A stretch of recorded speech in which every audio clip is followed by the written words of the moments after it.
Assalamualaikum warahmatullahi wabarakatuh.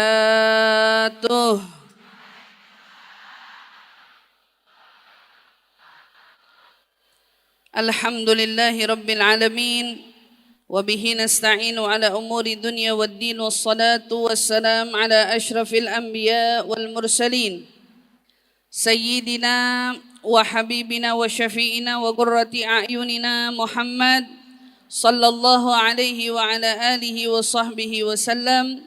Subhanaka la ilma lana illa ma 'allamtana innaka antal alimul hakim. Rabbi zidna ilma warzuqna fahma. Amin Allahumma amin. Allahumma salli wa sallim ala sayyidina Muhammad al-Fatih wal khatim lima sabaq nasiril haqqi bil haqq wal hadi ila siratikal mustaqim wa ala alihi wa sahbihi haqqa qadrihi wa miqdarihil azim. Alhamdulillah, limpahan syukur bersama-sama kita panjatkan kehadirat Allah Subhanahu wa taala.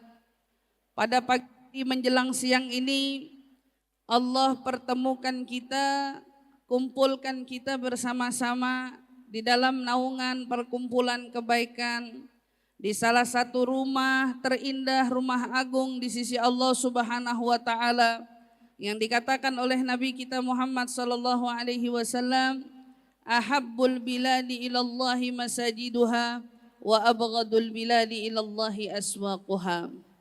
Tempat yang paling dicinta Allah itu adalah rumah masjidnya, dan tempat yang paling dibenci Allah adalah pasar-pasarnya.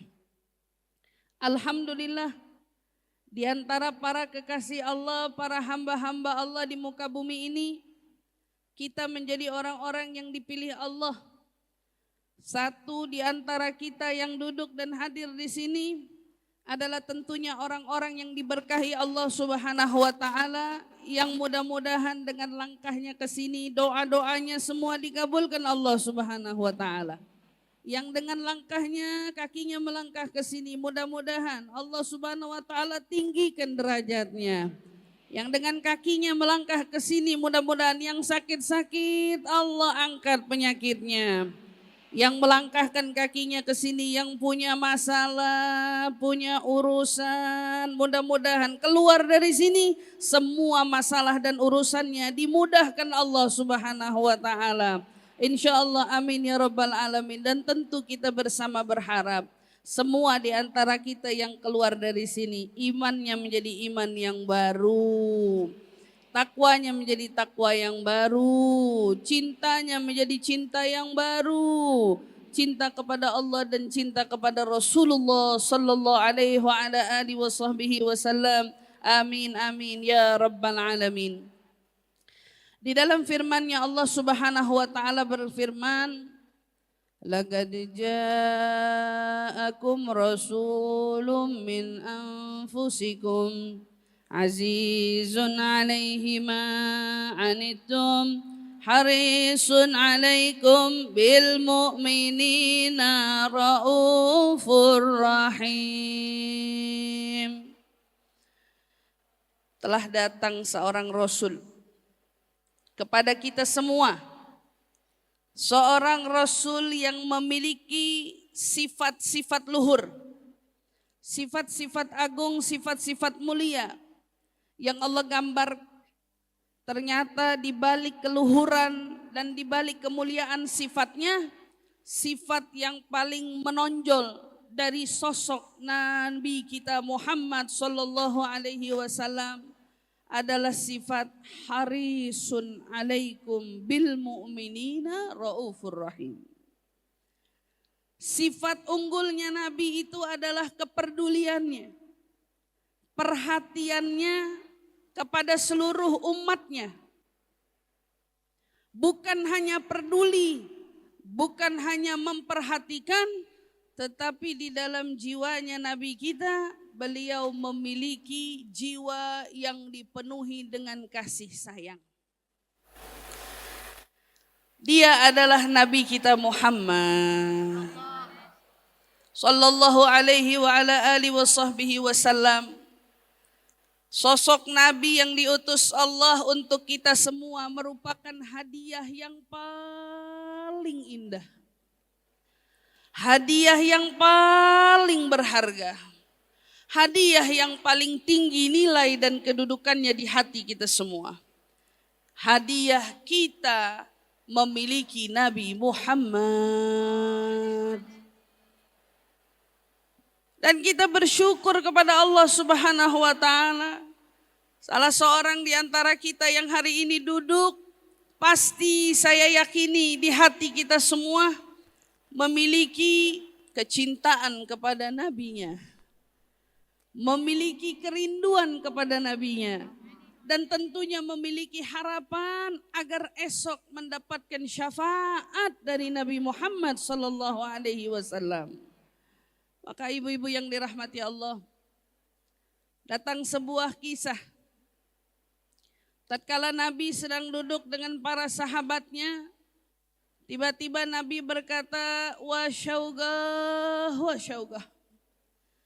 Aduh rindu. Sahabat bertanya, siapakah gerangan yang kau rindukan itu, duhai Rasul? Nabi kemudian menjawab, ishtaqtu ala akhwani. Saya rindu kepada saudara-saudara saya. Kemudian sahabat bertanya, ahumul anbiya amhumul malaikah? Apakah yang kau sebut saudara-saudaramu itu para malaikat? Atau mereka para nabi-nabi? Rasulullah berkata, bukan malaikat, juga bukan para nabi-nabinya. Anahnu ya Rasulullah. Atau barangkali sahabat mau GR sedikit. Apa kami yang kau rindukan itu, wahai Rasul, yang kau sebut sebagai saudaramu? Tapi dari Nabi katakan, antum ashabi, kamu semua itu adalah sahabat-sahabatku. Kalau begitu, siapa gerangan yang kau rindu itu? Betapa beruntungnya dia menjadi sosok yang dirindu olehmu. Kemudian Nabi katakan, mereka adalah umamun ja'a min ba'di yu'minuna bi walam yarani. Mereka adalah umat-umatku yang datang setelah aku. Mereka beriman kepadaku, namun mereka tak pernah sekalipun menjumpaiku. Mereka orang-orang yang datang setelah aku, kata Rasul. Mereka orang-orang yang beriman kepada aku, kata Rasul. Tapi mereka adalah orang-orang yang tidak bertemu langsung dengan aku. Kira-kira orang itu kita atau bukan, ibu-ibu? Kita atau bukan, ibu-ibu? Kita atau bukan, ibu-ibu?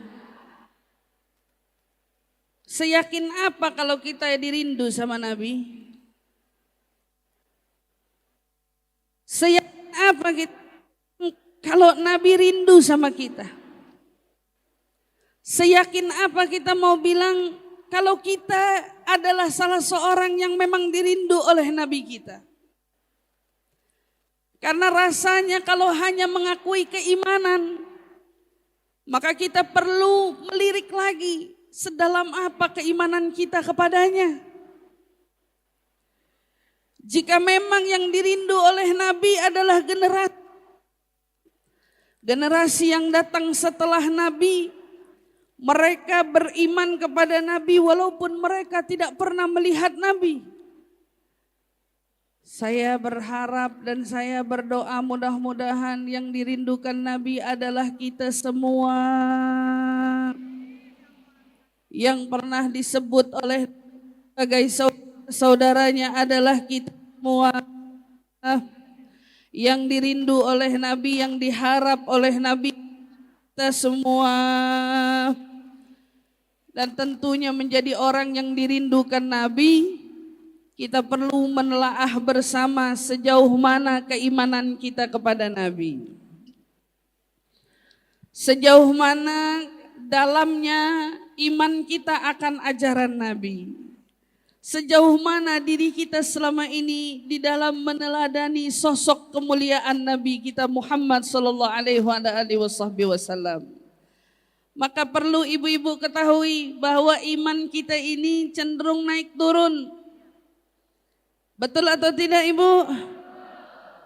Iman bisa naik biasanya kalau lagi sering doa, sering ibadah, sering berbuat taat. Apalagi kalau lagi punya masalah. Orang-orang pada umumnya kalau lagi punya masalah doanya kenceng banget. Betul apa enggak ibu-ibu? Orang biasanya kalau lagi punya masalah tahajudnya kenceng banget. Betul enggak ibu-ibu? Orang biasanya kadang-kadang kalau lagi punya masalah nangis tasbihannya kenceng banget. Benar enggak ibu-ibu? Iya. Kadang-kadang saat kita lagi dirundung masalah lalu kita ingatnya Allah. Lagi dirundung masalah ingatnya Rasulullah, kita masih beruntung. Untung punya masalah diingetinnya Allah. Untung punya masalah diingetinnya Rasulullah. Itu tandanya apa tuh? Alhamdulillah barangkali Allah lagi mau naikin iman kita. Makanya saat lagi punya masalah biasanya nyari kajian ada di mana sih? Pengajian ada di mana? Kenapa? Kayaknya pengen ngaji, iman kayaknya lagi turun, kata dia. Umumnya orang nggak sadar kalau iman lagi turun baru mau ngaji, saya bilang sama ibu-ibu ya. Orang kalau sadar mau ngaji itu artinya imannya lagi mau dicas. Berarti Allah lagi kepengen ningkatin keimanannya. Karena orang sejatinya kalau imannya lagi turun, boro-boro inget sama ngaji. Orang kalau imannya lagi turun, boro-boro inget sama doa. Karena orang kalau imannya lagi turun, boro-boro mau ibadah. Harinya biasanya disibuki dengan apa? Dengan kelalaian. Disibuki dengan hal-hal yang tidak bermanfaat. Tapi saat seorang hamba menyadari bahwa dia ingin sholat, dia ingin taat, dia ingin munajat, itu artinya Allah lagi mau meningkatkan keimanan yang ada di dalam hatinya. Asal ibu tahu nih, masalahnya kita kalau lagi ngecas iman, chargerannya kita secepat apa ngecasnya? Kalau kita lihat sahabat Nabi Ridwanullah alaihim ajmain, para tabi'in, mereka orang-orang yang kalau ngecasnya fast charging. Ibu tahu nggak fast charging sekarang apa? Nggak tahu ya? Tahu nggak? Kalau ngecas 10 menit baterainya udah full. Kalau ngecas setengah jam baterainya full. Beda sama kita dulu kalau ngecas butuh sejam. Butuh berapa lama lagi? Kadang-kadang 2 jam. Ketahuan tuh biasanya kabelnya palsu. Ketahuan tuh biasanya kabelnya udah pada bolong. Kabelnya udah pada mau copot. Tapi di saat kabelnya betul, di saat colokannya betul, maka saat dia nyolok, handphonenya cepat ngecasnya. Sahabat Nabi sekali duduk sama Nabi, sekali duduk baca Quran, sekali duduk ngerjain sholat, ibaratnya ngecasnya cepet banget itu. Sahabat Nabi fast charging. Nah kalau kita kajiannya udah seminggu sekali, perlu ngecas lagi. Ngajinya sebulan sekali, perlu ngecas lagi. Yang ditakutin sebulan sekali nggak ngaji, ketemu kajiannya setahun sekali. itu hatinya takutnya udah keburu mati. Kalau hati udah mati, nasihat apa juga disampaikan, charger gimana juga mau ngecas, kagak bakalan ngecas. Kenapa? Karena handphonenya rusak. Kita semua diingetin sama Nabi. Kata Nabi, saya rindu akan saudara-saudara saya. Rindunya dengan siapa? Mereka yang beriman kepada saya. Mereka beriman walaupun mereka belum berjumpa dengan saya. Di dalam hatinya punya iman. Hatinya ingin berdekatan. Dekat dengan siapa? Dengan Nabi Muhammad SAW. Hatinya ingin berdekatan. Berdekatan dengan ajaran yang dibawa oleh Nabi Muhammad. Hatinya ingin berdekatan. Berdekatan dengan apa? Dengan semua sunnah-sunnah yang diajarkan oleh Nabi Muhammad. Tiap hari bawaannya ada aja rindunya sama Nabi. Kira-kira saya mau tanya, ibu-ibu di sini tiap hari ada yang ngerasain gak rindu sama Nabi?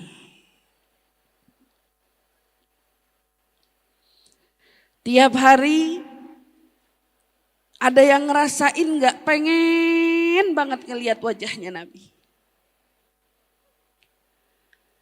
Tiap hari ada gak yang ngerasain pengen banget ngerasain bisa dudukan bareng sama Nabi? Karena ternyata Nabi dari sejak dulu kepengen banget dudukan sama saudara-saudaranya. Pengen banget dudukan sama saudara-saudaranya. Kepengen banget berjumpa dengan saudara-saudaranya. Saudara-saudara seimannya yang dikatakan oleh Nabi yang gak pernah jumpa sama dia. Tapi di hatinya memiliki ketertarikan, kecintaan kepada Nabi Muhammad sallallahu alaihi wasallam. Seperti bagaimana keterikatannya seorang Thauban. Hidup di zaman Nabi, perang bareng sama Nabi, sholat bareng sama Nabi. Tapi tiap hari kangennya sama Nabi. Makan di rumah, baru mau nyendok tiba-tiba kebayang mukanya Nabi. Setiap kali mau tidur menjamin mata yang kebayang mukanya Nabi. Sampai dia mulai ngerasa ada yang gak beres nih kayaknya. Kenapa? Nafsu makan mulai berkurang, tidur mulai kurang, badannya mulai lusuh. Mulai kelihatan lemas, mulai kelihatan tak seimbang. Tiap kali rindu datang dia pergi lari ke masjid Nabi cuman mau pandangin wajahnya Nabi Muhammad aja. Pengen ngeliatin muka Nabi Muhammad aja. Baru mau nyendok makan, ingat sama Nabi, lari buru-buru ke masjid, liatin muka Nabi Muhammad. Tiap kali mau tidur, mau menjemin mata sama istri, kebayang mukanya Nabi. Kebayang.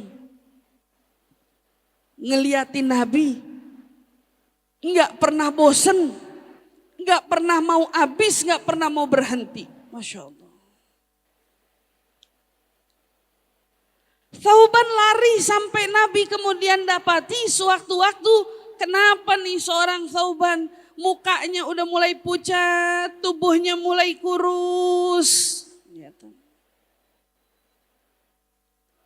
Ditegur sama Nabi Thauban, kenapa kamu kelihatan kok belakangan badannya kurus, mukanya pucat, ada masalah, ada apa?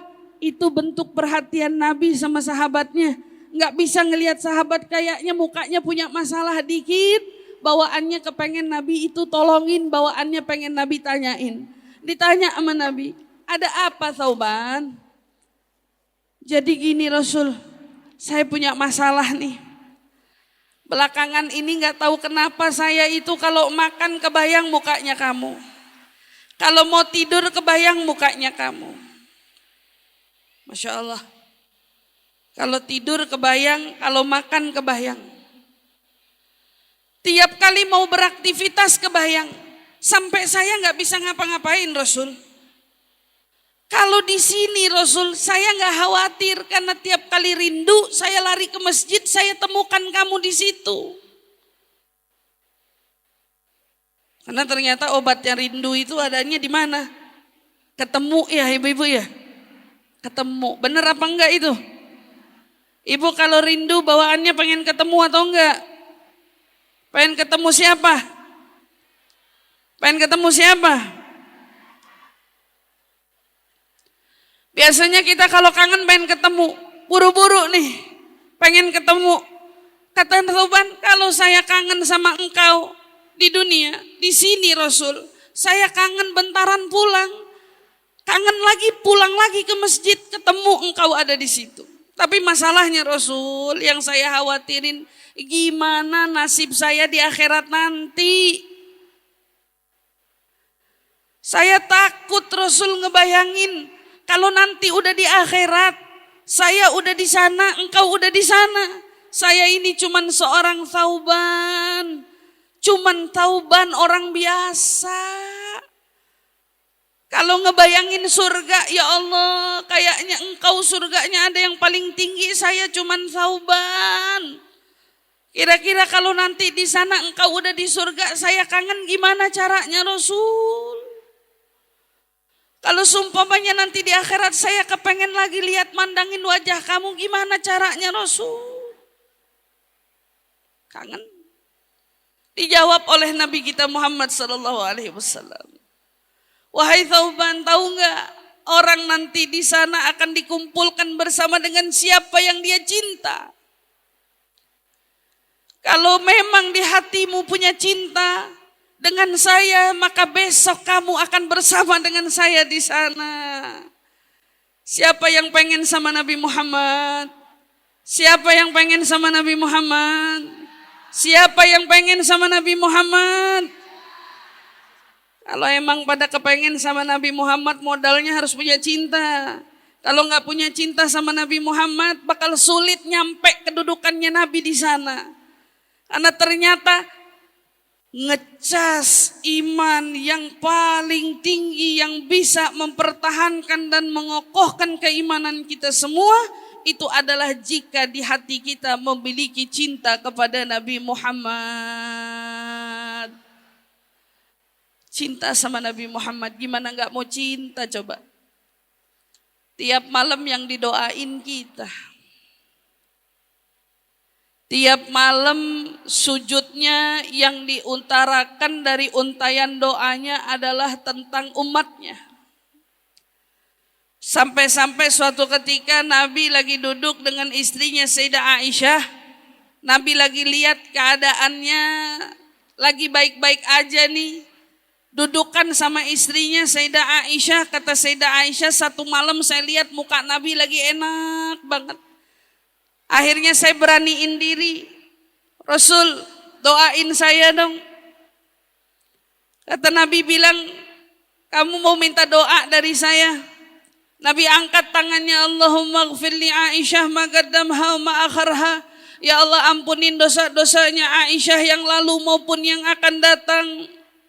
Pada saat Nabi doa, Sayyidah Aisyah seneng banget. Saking senengnya sampai Sayyidah Aisyah tertawa, kepalanya jatuh di pangkuannya Nabi Muhammad.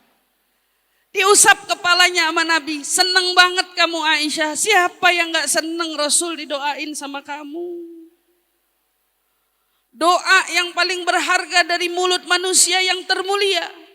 Doa yang dikatakan kalau ada doa yang dipanjatkan seorang nabi, maka pintu langit langsung terbuka dan Allah langsung segera mengijabah.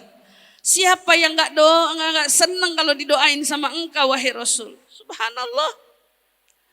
Kata Nabi bilang, ketahuilah wahai Aisyah, ini adalah untayan doa saya untuk umat saya setiap harinya dalam sujud saya. Allahumma ghfir li ummati ma qaddamha wa ma akharha. Ya Allah, ampunin dosa umat saya yang terdahulu ampunin dosa umat saya yang lalu, ampunin juga dosanya umat saya yang akan datang di kemudian harinya. Dosa-dosa kita udah dimintain ampun sama Nabi. Nabi perhatian betul sama kita. Gak cuman sampai di situ perhatiannya Nabi. Perhatiannya Nabi sama kita terus menerus, gak pernah berhenti. Sampai detik-detik waktu menjelang wafatnya Nabi. Nabi sakit dalam waktu yang cukup lama. Sampai waktu Nabi ngimamin sholat beberapa kali terlewat. Tiba waktunya Nabi kemudian merasa tubuhnya kuat. Nabi berkata kepada para sahabatnya, kumpulin semua sahabat, saya pengen ngelihat mereka di masjid. Semua sahabat kumpul dipanggil, woi Nabi udah siuman, Nabi udah sehatan, cepetan ditungguin Nabi di masjid, ayo kumpul. Semua sahabat berbondong-bondong dengan penuh sukacita datang ke masjid. Mau apa? Mau dengerin Nabi Muhammad. Mau ngeliat wajahnya Nabi Muhammad. Datang ke masjid. Sampai duduk. Nabi kemudian keluar dari rumahnya. Dipapah oleh sahabat untuk duduk di mimbarnya. Saat Nabi duduk di sana dengan letihnya, dengan lesunya, dengan kata terbata-batanya. Nabi kemudian bertanya, duhai para sahabat-sahabatku, aku ingin bertanya sesuatu kepada kalian. Apakah sudah aku sampaikan bahwa tiada Tuhan selain Allah? Sahabat kemudian menjawab, iya Rasul, engkau telah menyampaikan bahwa tiada Tuhan selain Allah. Nabi kemudian nanya lagi, telah kusampaikan bukan semua yang berkenaan dengan apa yang Allah wahyukan? Dijawab lagi sama sahabat, iya Rasul, laqad addaital amanah. Kamu sudah nyampein amanat. Kamu sudah nyampein wahyu satu persatu yang turun. Ya Rabb, saksikanlah bahwa aku telah menyampaikan amanat dan aku telah menasehatkan umat. Kali ini pertanyaanku tentang kalian.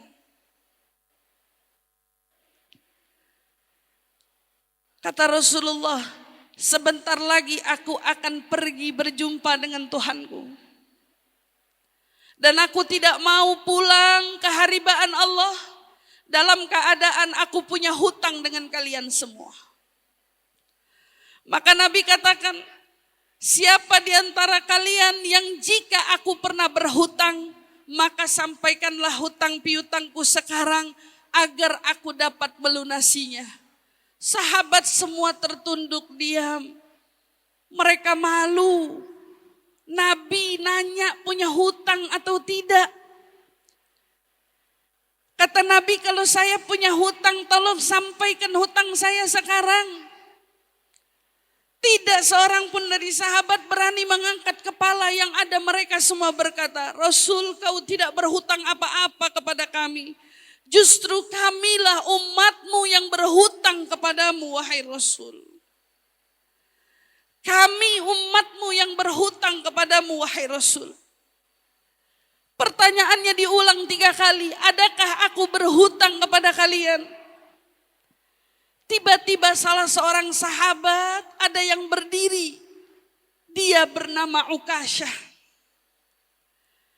Rasul, aku tidak tahu ini hutang atau bukan. Jika memang itu hutang, maka kau bisa anggap itu sebuah hutang. Tapi jika memang itu bukanlah hutang, maka abaikan saja.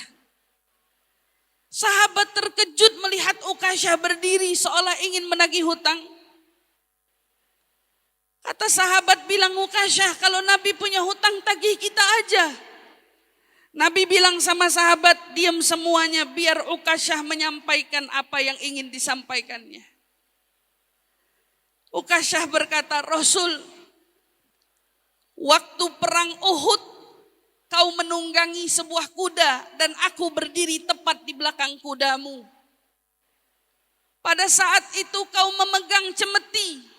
atau yang disebut dengan pecutan kuda. Kata Ukasyah, kau memecut belakang dari kudamu, tetapi cemeti itu bukan mengenai kuda, melainkan mengenai aku, kata Ukasyah. Kenanya sama aku Rasul. Kalau boleh Rasul, saya pengen nagih hutangnya. Kemarin kamu pernah mecut saya, walau nggak sengaja barangkali, tapi kau pernah mecut saya. Sahabat yang dengar apa yang disampaikan Ukasyah, mukanya semua berubah. Mukanya semua memerah, merasa Ukasyah kelewatan. Ukasyah sangat-sangat kelewatan. Rasulullah berkata, Ukasyah itu adalah hutang. Sebelum kita lanjut kisahnya, Bu, berapa banyak dari kita hari ini yang mungkin banyak hutangnya sama sesamanya, bukan utang nominal angka uang, tetapi hutang yang mungkin tanpa sengaja kita pernah menggores luka batin orang. Tanpa sengaja barangkali kita pernah menggores perasaan orang. Barang sengaja mungkin kita tanpa sengaja pernah mencubit orang. Barang sekali kita mungkin juga pernah sengaja atau mungkin tanpa sengaja memukul orang. Atau juga mungkin barangkali kita pernah baik sengaja maupun tidak disengaja mengambil hak orang. Kalau seorang nabi menganggap pukulan pecutan yang dipukul untuk kudanya mengenai Ukasyah itu adalah hutang, coba kita sama-sama renungkan. Berapa banyak mulut ini pernah melukai perasaan. Berapa banyak mulut ini pernah menyinggung perasaan. Berapa banyak kadang-kadang mulut ini pernah berucap hal-hal yang menyakitkan. Dan berapa banyak mungkin tangan ini pernah kita layangkan untuk hal-hal yang tidak dibenarkan. Apalagi na'udzubillah, jika kita bayangkan mungkin pernah dalam hidup kita barangkali mengambil haknya orang. Mengambil haknya orang. Rasulullah berkata, lakukan qisasnya wahai Ukasyah. Bilal, kata Rasul dipanggil. Pergilah ke rumah putriku Fatimah. Di sana ada cemeti yang sama yang pernah aku pakai dalam peperangan Uhud. Bilal seolah-olah Rasul, apa beneran harus pakai cemeti juga? Apa beneran harus dicambuk juga? Bilal seolah berat. Kata Rasul, katakan kepada Bilal, lakukan perintahku Bilal, pergi ke rumah putriku Fatimah, ambil cemetinya di sana. Pergi Sayyidina Bilal. Dengan berat hati Sayyidina Bilal mengetuk pintu rumahnya Fatimah. Pada saat itu Sayyidah Fatimah bertanya, ada apa Bilal? Aku diperintahkan ayahmu mengambil cemeti wahai Fatimah. Sayyidah Fatimah bertanya, ada apa meminta cemeti? Bilal berkata, Ukasyah ingin melakukan qisasnya. Ukasyah ingin memukul ayahmu wahai Fatimah. Sayyidah Fatimah berkata, sampaikan salamku pada Ukasyah wahai Bilal. Katakan kepadanya jika harus memukul, pukullah Fatimah. Karena Fatimah adalah darah dagingnya Muhammad. Dan mungkin itu bisa mengganti karena ayahku sedang sakit. Kata Sayyidah Fatimah bilang, jangan lagi sakiti dia. Tapi ternyata Bilal bilang, ini perintah ayahmu wahai Fatimah. Aku harus ambil cemetinya. Ambil cemetinya, dibawa oleh Sayyidina Bilal masuk lagi ke dalam masjid. Ibu begitu sampai di masjid, cemetinya diberikan kepada Ukasyah. Berdiri Sayyidina Abu Bakar, Ukasyah, saya ini sahabat Rasul yang paling dekat. Sahabat suka dan duka. Jika kau ingin memukul Rasul, pukullah aku selaku sahabat setianya. Rasulullah berkata, Abu Bakar duduk. Ini urusan saya sama Ukasyah. Berdiri Sayyidina Umar menghalangi jalannya Ukasyah. Ukasyah, ana Umar bin Khattab. Kalau memang ada yang ingin kau tagih, maka jangan tagih Rasul, tagihlah aku. Pukullah aku, kata Umar, tapi jangan pukul Rasulullah. Sayyidina Umar diteriaki Rasul, Umar duduk, ini urusan saya sama Ukasyah. Berdiri Sayyidina Ali bin Abi Thalib. Ukasyah, dalam tubuhku ini mengalir darah yang sama. Di dalam darahnya Rasul ada darahku juga. Kita memiliki darah yang sama. Jika kau ingin mengambil hak qisasnya, pukullah aku, jangan pukul Rasul. Ali duduk, ini urusan aku dengan Ukasyah. Berdiri lagi Al-Hasan wal Husain, cucu kesayangan Nabi Muhammad. Al-Hasan wal Husain berdiri lalu berkata, Paman Ukasyah, jangan sakiti kakek kami. Jangan sakiti datukku. Jangan kau pukul datukku. Jika kau ingin pukul, pukullah aku selaku cucunya. Tapi jawaban Nabi, Hasan, Husain, duduk. Ini urusan kakekmu dengan Ukasyah. Masya Allah. Ukasyah kemudian memegang cemetinya lalu mendekat kepada Nabi. Tapi tiba-tiba Ukasyah berucap lagi suatu kalimat. Rasul, waktu engkau memukulku, posisinya engkau lebih tinggi dariku, sementara aku di bawahmu. Adapun hari ini Rasul, bagaimana aku memukulmu sementara engkau duduk di atas mimbar dan aku di bawahmu? Turunlah, kata Ukasyah. Sahabat geram betul dengan Ukasyah. Nabi berkata kepada para sahabat, papahlah aku, boponglah aku, turunkan aku dari mimbarku. Nabi nunjukin sama kita takutnya berurusan dengan haknya manusia. Walaupun beliau sakit, tapi beliau mencerminkan kepada kita pentingnya menuntaskan urusan dengan manusia sebelum dia berjumpa dengan kematian. Nabi turun dari mimbarnya, dipopoh, dibopong, berdiri Rasul. Ukasyah bilang lagi, maafin Rasul, maafin. Waktu engkau mencambuk dan mengenai aku saat itu, kondisinya aku sedang tidak mengenakan pakaian. Bagaimana bisa aku mencambukmu sementara engkau mengenakan pakaian, Ukasyah? Sahabat bilang, Ukasyah, kau terlalu kelewatan. Tapi lagi-lagi Nabi berkata, bukakan pakaianku biar Ukasyah melakukan qisasnya. Beliau buka tubuh mulianya itu. Bajunya beliau tanggalkan. Sahabat semuanya yang menyaksikan kala itu meneteskan air mata karena malu. Membayangkan tak mampu membayar hutang jasa pengorbanan Nabi. Tapi di sini seolah terlihat ada seorang sahabat yang sedang ingin menagih janji, bahkan menagih hutang kepada Nabi. Nabi buka bajunya,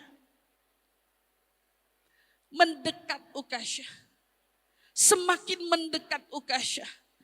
Tapi pada saat Ukasyah mendekat, dilemparnya cemeti itu, dia peluk tubuhnya Nabi Muhammad sallallahu alaihi wasallam. Dia tempelkan tubuhnya dengan tubuhnya Nabi Muhammad. Seraya Ukasyah berkata, ya Rasulullah, maafkan kelancanganku, maafkan kurang ajarnya aku yang berani menagih janji kepadamu, bahkan menagih hutang kepadamu.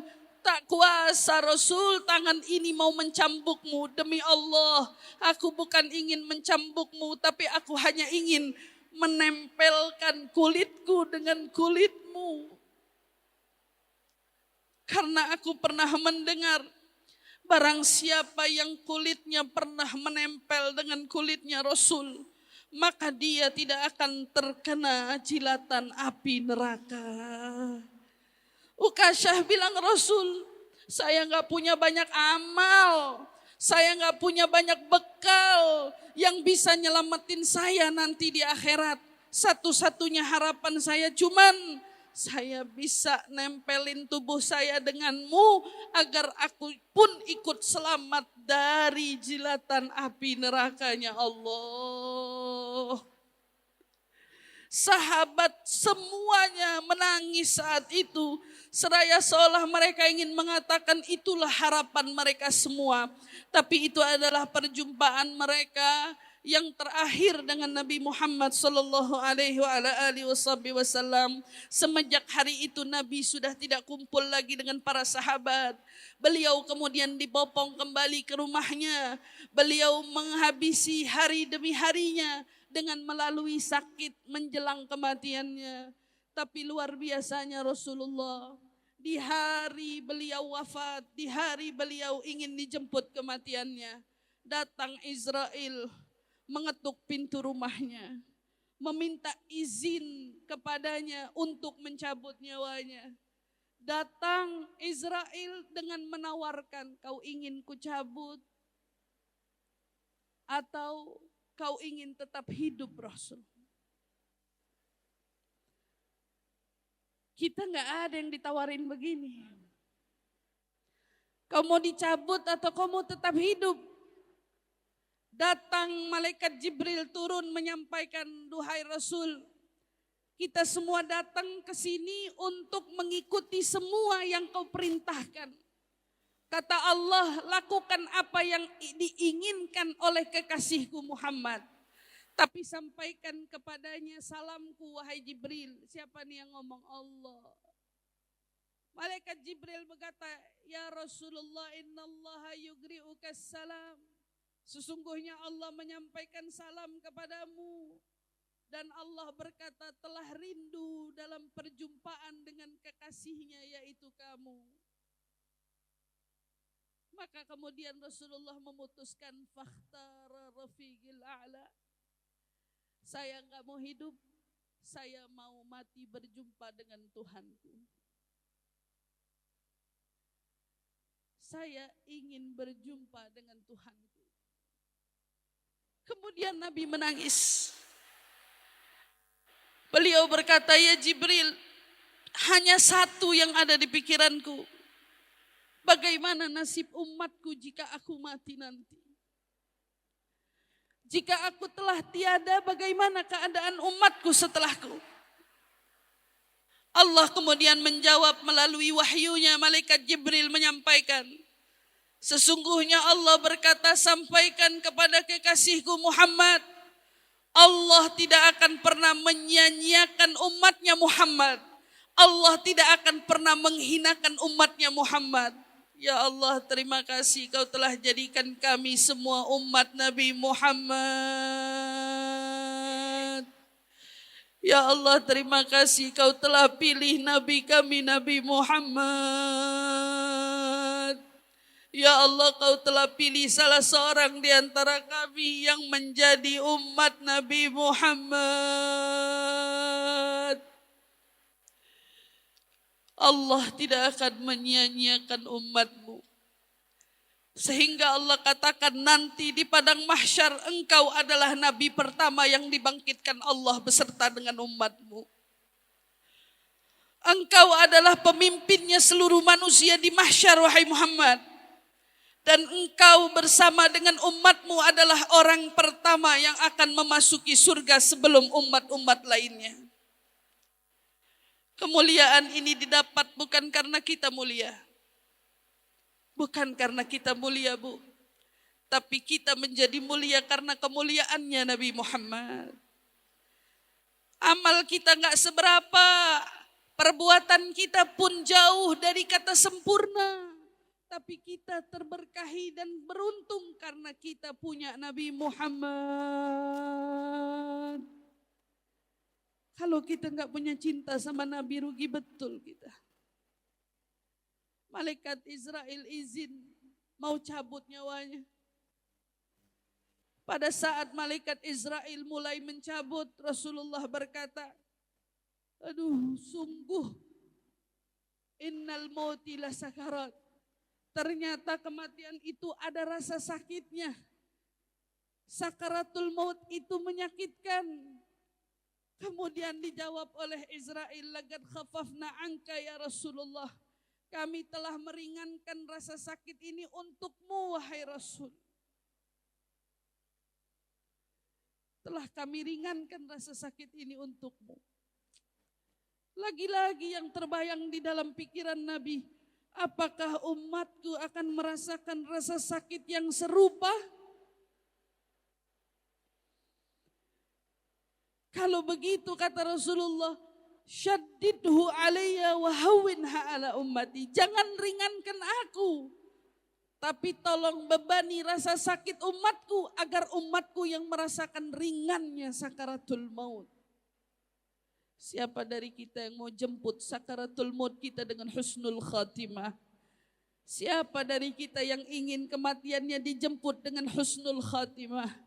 Jika ada di antara kita yang merasakan kematian dengan indah kelak, maka itu adalah salah satu doa dari Nabi Muhammad yang membuat kematian kita menjadi indah, yang membuat rasa sakit kematian kita menjadi ringan. Semua berkat jasa kemuliaan Nabi Muhammad sallallahu alaihi wasallam. Apa yang beliau doakan, Allahumma syaddidhu alayya wa hawwinha ala ummati. Ya Allah, beratin sakaratul maut, sakit itu untuk saya, tapi tolong ringanin untuk umat saya. Kita umatnya Nabi Muhammad. Rasulullah wafat. Rasulullah wafat dengan berucap dua kalimat, la ilaha illallah. La ilaha illallah. Sayyidah Fatimah mendampinginya. Sayyidah Aisyah mendampinginya. Saat Sayyidah Fatimah melihat Rasulullah begitu kesakitan menahan sakitnya sakaratul maut, Sayyidah Fatimah berkata, wa karbah ya abata. Duhai sedih sekali dirimu wahai ayah. Kata Rasul berkata, ya Fatimah la karbah li abik ba'da hadzal yaum. Wahai Fatimah, setelah hari ini enggak ada lagi kesedihan untuk ayahmu. Setelah hari ini tidak ada lagi kesedihan untuk ayahmu. Setelah hari ini tidak ada lagi kesedihan untuk ayahmu. Laparnya Rasul telah lewat. Terlukanya Rasul telah lewat. Bangun malamnya yang sepanjang malam beliau lakukan hingga bengkak kakinya telah lewat. Yang dijumpai oleh Nabi saat ini adalah bahagia di atas bahagia. Maka jangan sampai salah seorang di antara kita yang menjadi sebab nangisnya Nabi Muhammad di akhirat sana. Jangan sampai salah seorang di antara kita menjadi sebab yang membuat Nabi pun di barzakh memintakan ampun untuk dosa-dosa kita. Yang dikatakan setiap hari Senin dan hari Kamis amal kita diangkat kepada Allah lalu ditunjukkan kepada Nabi Muhammad. Bayangkan hari ini Nabi Muhammad melihat amal kita semua. Bayangkan hari ini Nabi Muhammad menengok amal kita semua. Lalu yang didapati Nabi, alhamdulillah, fulanah ibnu fulan. Pagi hari menjelang siang duduk bersimpuh bersama mengenang akan sirah Nabi Muhammad. Fulan ibnu fulan. Hari ini duduk di Masjid Al-A'zam, air matanya mengalir karena rindu dengan Nabi Muhammad.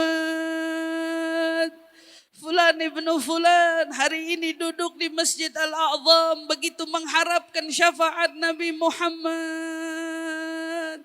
Maka dapat dilihat ya Allah betapa bahagianya Nabi Muhammad di barzakh sana. Melihat keadaan umatnya yang hari ini masih mau mengecas imannya, masih mau meningkatkan ketakwaannya, dan masih mau mengenang akan sejarah-sejarah hidupnya Nabi Muhammad. Ya Allah, kematian Nabi Muhammad adalah musibah terbesar bagi umat. Kematian Nabi Muhammad adalah musibah yang paling memilukan bagi umat.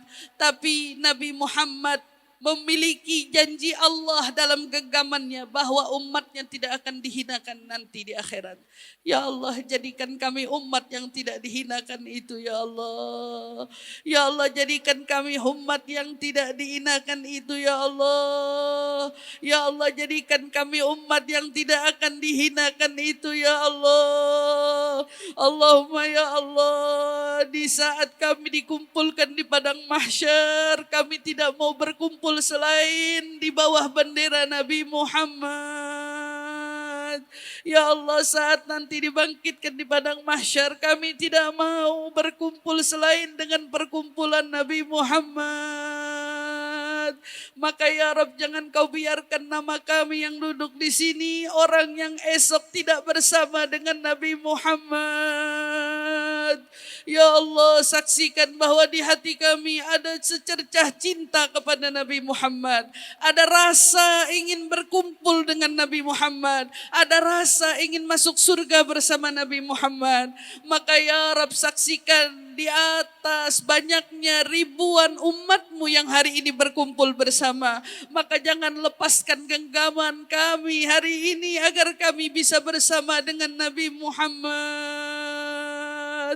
Ya Allah, Nabi Muhammad akan mensyafaati semua dari umatnya yang memiliki keimanan di dalam hatinya. Ya Rabb, maka jaga iman kami semua. Jangan wafatkan kami kecuali wafatkan kami ala husnil khatimah. Jangan wafatkan kami kecuali kau wafatkan kami di atas iman. Jangan wafatkan kami kecuali kau wafatkan kami dalam Islam. Jangan kau wafatkan kami kecuali kau wafatkan kami dengan dijemput ruhnya Nabi Muhammad. Ya Allah, 1400 tahun jarak antara kami dengan Nabi Muhammad. Maka jangan kau buat lagi kami berjarak. Jangan kau buat lagi kami menjauh. Tapi buatlah kami orang-orang yang esok mendapatkan uluran syafaat Nabi Muhammad. Orang-orang yang besok ditempatkan di surga dengan surga Nabi Muhammad. Ya Allah, Nabi pernah berkata, beliau akan menunggu umatnya di jembatan Sirat. Maka jangan lepaskan kami esok di jembatan Sirat. Jangan biarkan kami tergelincir di jembatan Sirat. Tapi buat kami bisa melintasi jembatan Sirat bersama dengan Nabi Muhammad. Ya Allah, Nabi berkata, jika tidak mendapati aku di jembatan Sirat, maka Nabi akan menjemput kami di dalam neraka. Ya Rabb, jangan masukkan kami orang yang membuat Nabi turun ke dalam neraka. Ya Allah, jangan buat kami menjadi salah seorang yang buat Nabi Muhammad turun menjemput kami di dalam neraka. Ya Rabb, buat kami orang yang membuat senang hati Nabi Muhammad di padang mahsyar sana. Allahumma ya Allah, Engkau mendengar doa-doa kami. Dosa-dosa kami yang begitu banyak, berkat kemuliaan Nabi Muhammad gugurkan semuanya ya Allah. Tinggikan derajat kami agar kami layak bersanding dengan Nabi Muhammad ya Allah. Allahumma ya Allah, jika kami selama ini lalai akan sunnahnya Nabi Muhammad, lalai akan syariatnya Nabi Muhammad, lalai akan ilmunya Nabi Muhammad, maka jangan hitung lalainya kami agar kami esok tidak jauh dari Nabi Muhammad. Jangan hitung lalainya kami agar kami besok tetap bisa ditempatkan dengan Nabi Muhammad. Ya Allah, mereka rindu dengan Nabi Muhammad. Kami pun rindu dengan Nabi Muhammad. Kami pun rindu dengan Nabi Muhammad. Kami pun rindu dengan Nabi Muhammad. Kami pun rindu dengan Nabi Muhammad. Kami pun rindu dengan Nabi Muhammad. Nabi al-Huda la tansani